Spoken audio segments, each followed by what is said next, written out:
You have to do it like my two big brothers did to me. I've got two big brothers.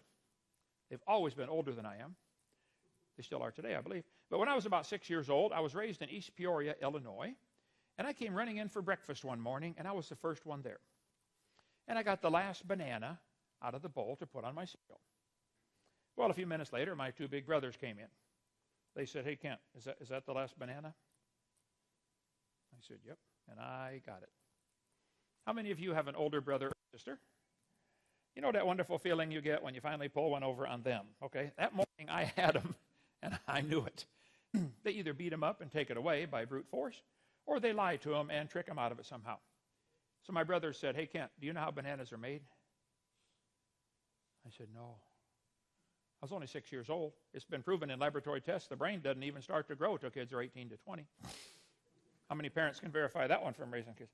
I said, "No, how are bananas made?" And they said, down in South America, they've got these spiders that live up in the trees, and when they die, all their legs fold up, and mold grows around the dead spider legs. And a banana is nothing but moldy spider legs. I said, "You guys are lying. You just want my banana because you know it's the last one." They said, "No, brother, we're not lying. Cut that thing in half. Look in the middle. You can still see the black spots where his legs were." I did not eat bananas for nearly 3 years after that. They lied to me. Have you ever been lied to before? You know, I would not have believed the lie if it hadn't been for those black spots. If you want to get somebody to believe a lie, you got to mix it with some truth. That's what they've done for years to kill rats. You don't give the rat a bowl of poison. He won't eat it. You give the rat a bowl of good food with a little tiny bit of poison mixed in. He thinks he's getting free food. Yeah, he's getting poisoned. That's what they've done for years to sell Marlboro cigarettes. They mix them in with cowboys. Watch any Marlboro commercial. There'll be something about a cowboy on there somewhere. Have you thought about that? What is the connection between smoking Marlboro and cowboys? Do all cowboys smoke Marlboro? No. You have to smoke Marlboro to be a cowboy? No. If you start smoking Marlboro, does that make you a cowboy automatically? No. You may smell like a horse, but you're not a cowboy. Actually, it's been proven in the laboratory that nobody in the world smokes. Nobody smokes. Only the cigarette smokes. The person is the sucker. That's all. I think they ought to put the real name on them and call them cancerettes, breath rotters, bypass, malignant, phlegm balls, and money suckers. But they do the same thing with beer. They want you to think beer is associated with sports. They get some big old football player holding his can of Bud Dummer or Bud Stupid. They call it Budweiser. It don't make him any wiser, that's for sure. He's got his Bud Dummer, Miller Low Life, or Dead Dog. He says, "Man, you drink this, you'll be a football player." Yeah, right. You drink that stuff, you will wreck your life. The Bible says, who hath wounds without cause? They that tarry long at the wine. The Bible says, don't even look at it once it gets fermented. The Bible's got a lot to say on the topic. Woe to him that giveth his neighbor drink. Don't touch the stuff. One kid said, "What's the matter, Hovind? Don't you like beer?" I said, "I don't know. I've never tasted it. I'll be 65 my next birthday. I've never tasted alcohol in my life." Well, I did have NyQuil a couple times. And he said, "How do you know you won't like it if you don't try it?" I said, "Now, son, that is a really brilliant way to live your life. Let me ask you a question, kid. Have you ever laid your head under a semi-truck?" "Well, how do you know you won't like it if you don't try it?" You don't have to try everything to see if it's good or bad, okay? You can learn from other people's mistakes, right? But this mixing of the good and the bad together is what's happening in our science books. There's a lot of good science in there. I like science. But there's some poison mixed with it. We had Dinosaur Adventureland in Pensacola, and now we're building one up in Lenox. We had all kinds of activities for kids. We're straight north 70 miles, little town of Lenox, 35 people in the whole town. We had a traffic jam last week. We had a car go by. Someone gave us an old gravel pit, nearly 150 acres, and it is so fun at Dinosaur Adventureland. Everything will have a science lesson and a spiritual lesson. Someone gave me a Yamaha 700 four-wheeler that goes 70 to 0 in 1 second when you hit a tree. We have more fun down there than you should be allowed to have. We've already had 1,000 visitors come through Dinosaur Adventureland. Everything has a science lesson and a spiritual lesson. In Pensacola, we had all kinds of fun stuff to do. We had our climbing wall, had a 7-foot snake that the kids play with. That girl disappeared a few minutes after that picture was taken. And the snake didn't eat for a month. But we have poisonous spiders, the tarantula, and all kinds of stuff, a model of bacteria, all kinds of skins and skulls of animals. And we have our long-neck liftosaurus. We have to lift yourself up in the fastest time on a block and tackle. Everything you do can set a record down there. We had kids come from all over, 120 countries, to see all the science activities there at Dinosaur Adventureland. We had so much fun. One of my guys shot a T-Rex, and so we hung the head on the building. And we had a lot of people working there helping us build dinosaur. Our circle, swivel, spring, swing, oh, that was my own invention. I learned years ago, if you eat a whole lot of pizza with peanut butter on it before you go to bed, you wake up at 2 in the morning with really cool ideas called nightmares. Whoa, that's cool. This is a swing that swings in a circle and spins and bounces all at the same time. And within a few seconds, you are completely confused.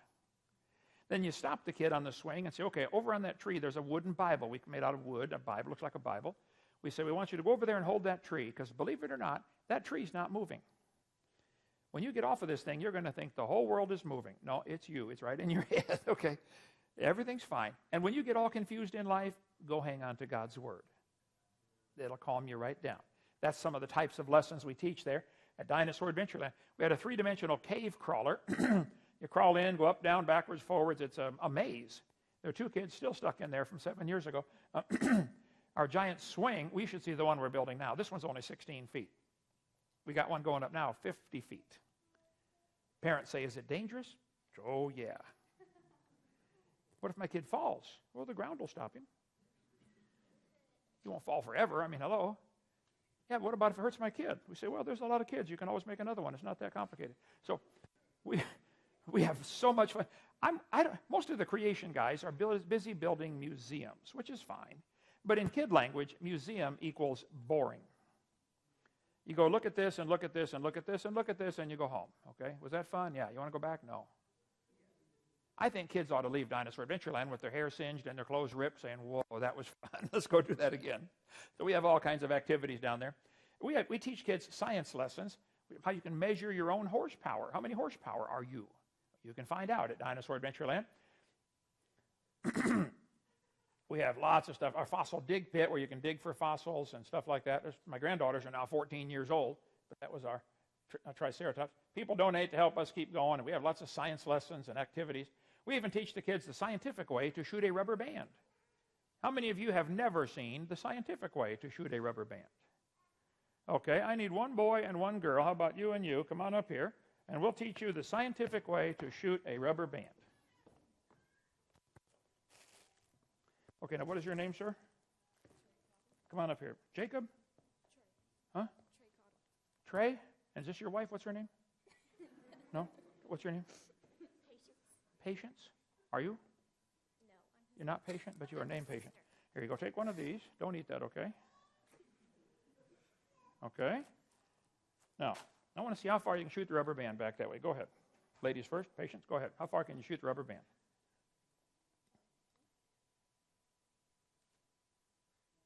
Third row. Okay, go ahead.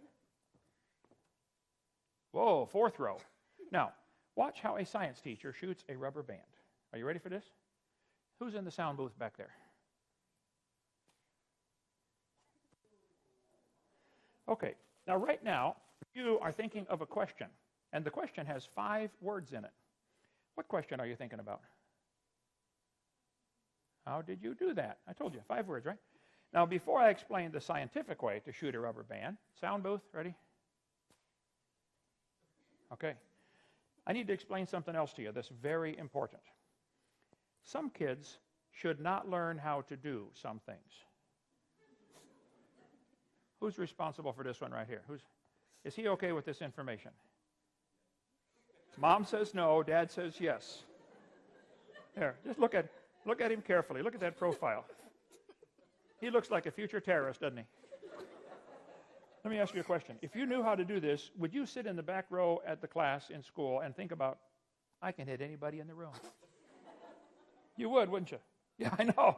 And what would you think? You would definitely use this for evil purposes, wouldn't you? No, the girls never do. Okay, now watch carefully. This is one of the hundreds of scientific lessons we teach at Dinosaur Adventureland. There are 2 sides to the rubber band. You still with me? Got blonde hair? I'll talk slower, okay? Right? One side represents your flesh. That would be your body. The other side is your spirit. Now, your spirit has to live in your flesh, or else you're dead. You see, if your spirit ever leaves your flesh, you got a problem on your hands. Well, the neighbors do a couple days later. But what everybody does wrong in rubber band shooting is they stretch both sides the same. And when it flies through the air, the flesh and the spirit are fighting all the time, and all the energy is wasted on internal turbulence. And if your flesh and spirit are always fighting with each other, you're not going to go very far. So the secret to high-speed velocity through a fluid medium, such as the atmosphere, which offers resistance, is to eliminate or minimize the turbulence. In English, that means I stretched one side tighter than the other. Now feel them. One's tight, one's loose. If you can let go quickly and smoothly, it will spin through the air, and you'll actually hear it spinning. And the spirit is leading the flesh.